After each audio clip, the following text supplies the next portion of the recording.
dia, meus queridos. Eu espero que estejam todos bem. Hoje nós vamos falar sobre a equiparação salarial que está disposta lá no artigo 461 da CLT, tá? Gente, tanto a Constituição Federal quanto a CLT, elas determinam uma garantia aos empregados urbanos e rurais domésticos, que é a garantia da isonomia salarial, ou seja, duas pessoas que exercem a mesma função, elas não poderão, ter salários distintos, seja por motivo de sexo, de idade, cor ou estado civil. Quando a gente fala da equiparação salarial, propriamente dito, o artigo 461, ele me traz critérios que são necessários de serem preenchidos, todos os critérios, porque tratam-se de critérios cumulativos, tá? Para que possa haver essa isonomia salarial entre duas pessoas que exercem a mesma função, tá? Então, gente, o salário isonômico, que é aquele salário em que duas pessoas que exercem a mesma função, não é isso? Recebem o mesmo salário, ele só se realiza na sua plenitude, ele só é alcançado quando estão presentes de forma cumulativa os requisitos previstos no artigo 461, tá? Então, gente, só para a gente conversar um pouquinho aqui, como que funciona a equiparação na prática? A equiparação na prática funciona quando eu tenho dois empregados, mas um empregado sente-se prejudicado porque ele entende que ele exerce a mesma função que o outro e ganha salário menor, tá?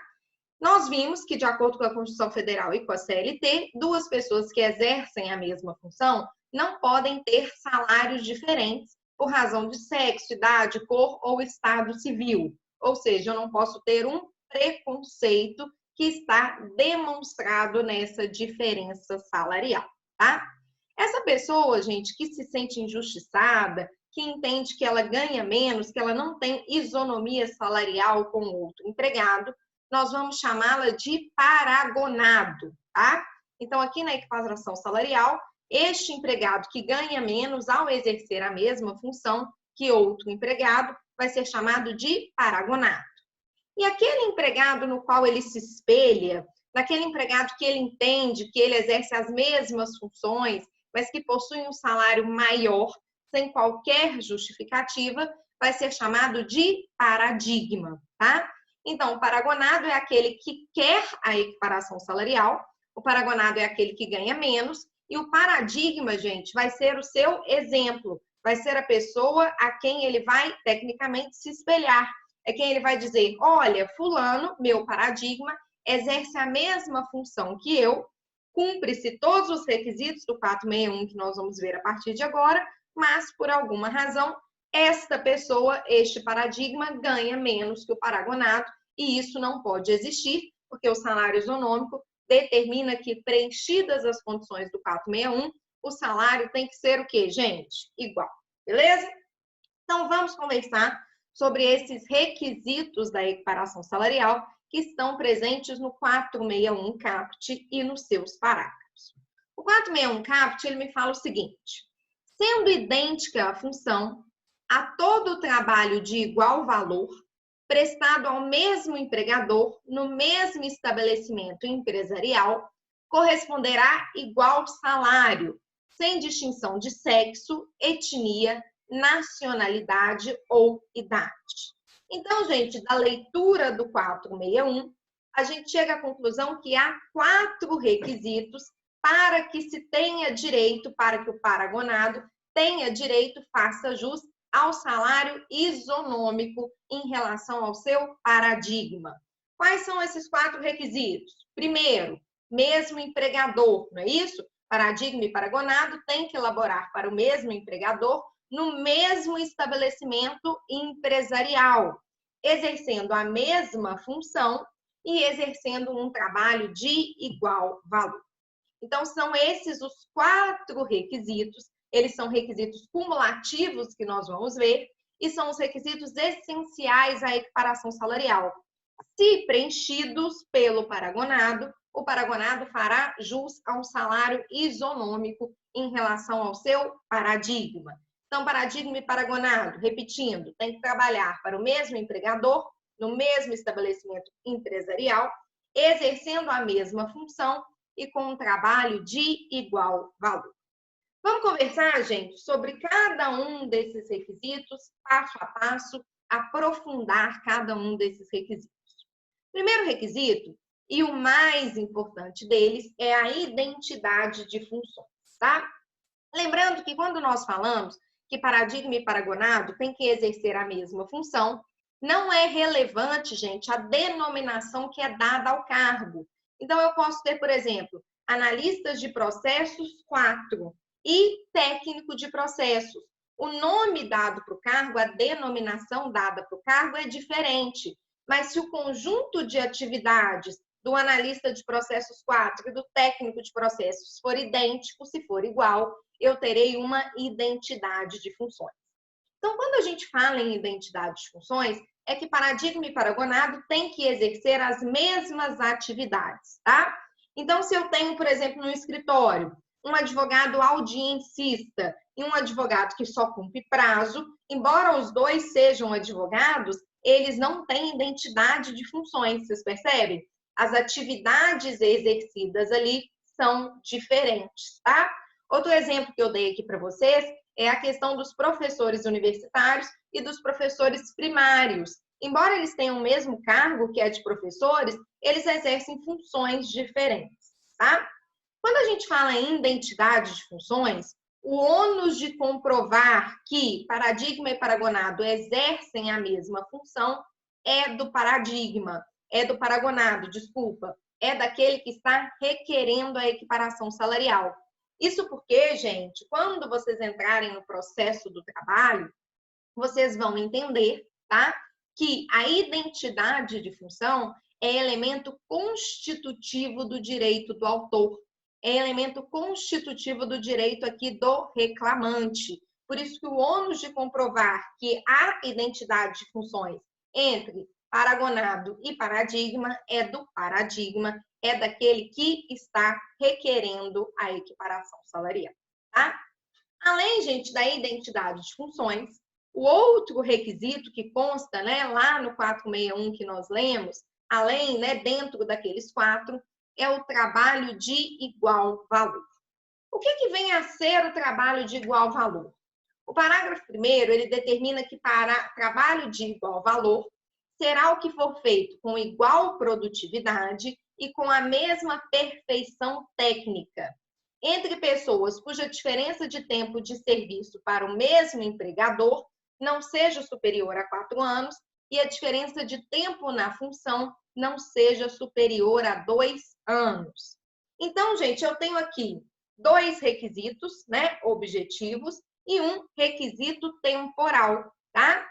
Os 2 requisitos objetivos é a mesma produtividade e a mesma perfeição técnica. Gente, eu posso ter um paradigma e um paragonado que têm identidade de funções que exercem a mesma função, mas o paradigma ganha mais porque ele tem uma produtividade maior. Ou então, embora ele tenha a mesma produtividade, ele exerce o seu trabalho com uma perfeição técnica melhor, tá? Então, gente, para que haja direito à equiparação salarial, não basta a identidade de funções. Paradigma e paragonado têm que exercer as suas funções com mesma produtividade e mesma perfeição técnica, tá? Isso são requisitos que podem ser auferidos objetivamente. Além, gente, desses 2 requisitos objetivos, o parágrafo 1º, ele trouxe um requisito temporal. Vocês conseguem perceber aqui? O requisito temporal é o seguinte: primeiro em relação à diferença de tempo de serviço e depois em relação à diferença de tempo na função. Vamos ver o que cada um quer dizer, tá? Primeiro, gente, o parágrafo 1º fala que eu não posso ter, não é isso? Diferença de tempo de serviço para o mesmo empregador superior a 4 anos. O que significa isso, gente?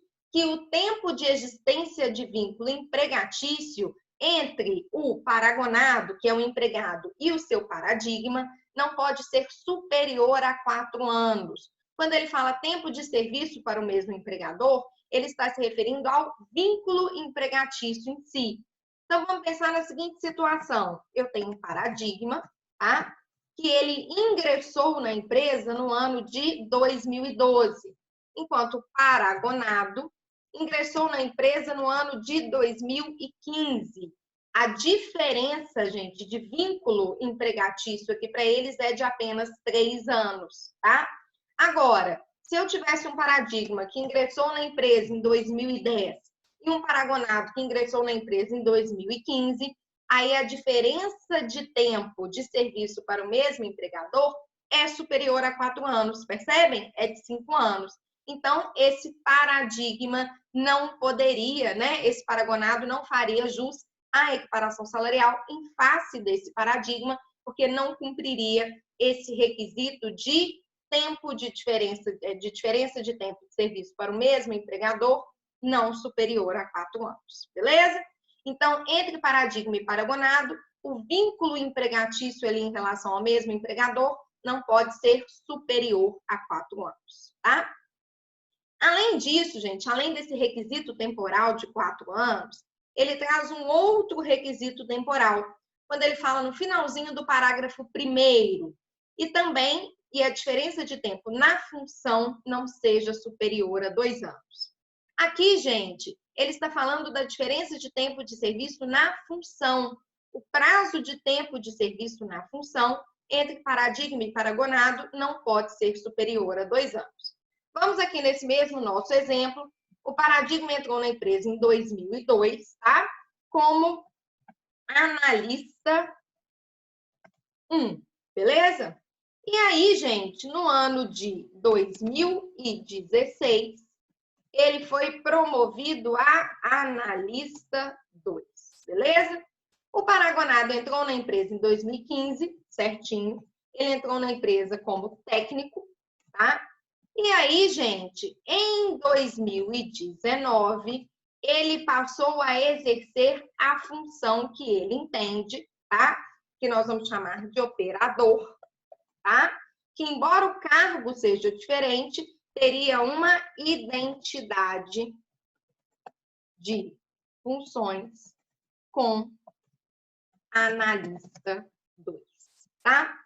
Gente, o primeiro requisito temporal está cumprido? Vamos ver. Aqui, o nosso paradigma entrou na empresa em 2012, enquanto o nosso paragonado entrou na empresa em 2015. Então, eu tenho aqui, gente, uma diferença de tempo de serviço para o mesmo empregador não superior a 4 anos? Sim. A minha diferença de tempo de serviço aqui é de 3 anos. E a minha diferença de tempo na função? Ela é não superior a 2 anos? Vamos ver. Embora o meu analista tenha entrado em 2012, apenas a partir de 2016 ele passou a exercer o cargo de analista 2. Enquanto apenas em 2019 o meu paragonado passou a exercer o cargo de operador, que ele entende que tem identidade de funções com analista 2.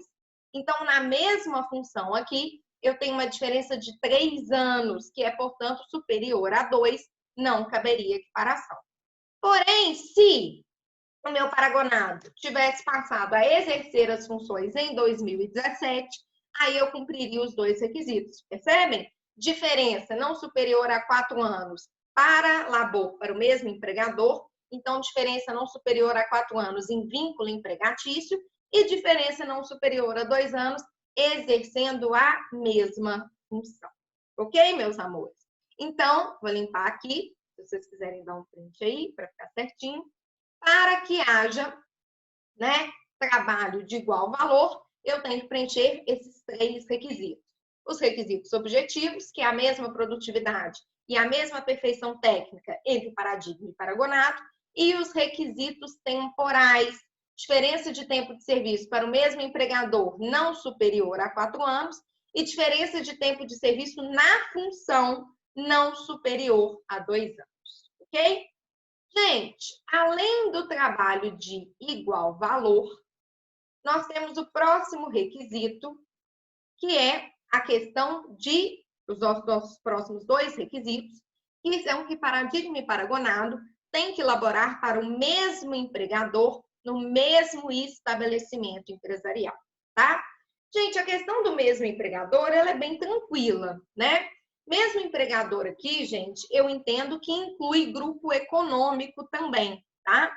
Então, empregado, então paradigma e paragonado, eles têm que laborar na mesma empresa para que eles requeiram uma equiparação salarial. Eu, por exemplo, não posso alegar que um professor que trabalha na Milton Campos, que trabalha na Newton Paiva, tem um salário maior e querer requerer, né, em relação a esse professor da Milton Campos ou da Newton Paiva, uma equiparação salarial, porque nós não temos o mesmo empregador. Então, o primeiro requisito aqui é bem simples, paradigma e paragonado têm que elaborar para o mesmo empregador. Além de elaborar para o mesmo empregador, eles têm que elaborar no mesmo estabelecimento empresarial, tá? O que é isso, gente? Eles têm que trabalhar na mesma filial, no mesmo local, no mesmo endereço. Então, pegando o nosso exemplo da PUC, pós-reforma trabalhista, agora nos moldes do 461, é plenamente possível que uma secretária da PUC São Gabriel ganhe um salário maior que uma secretária da PUC Praça da Liberdade.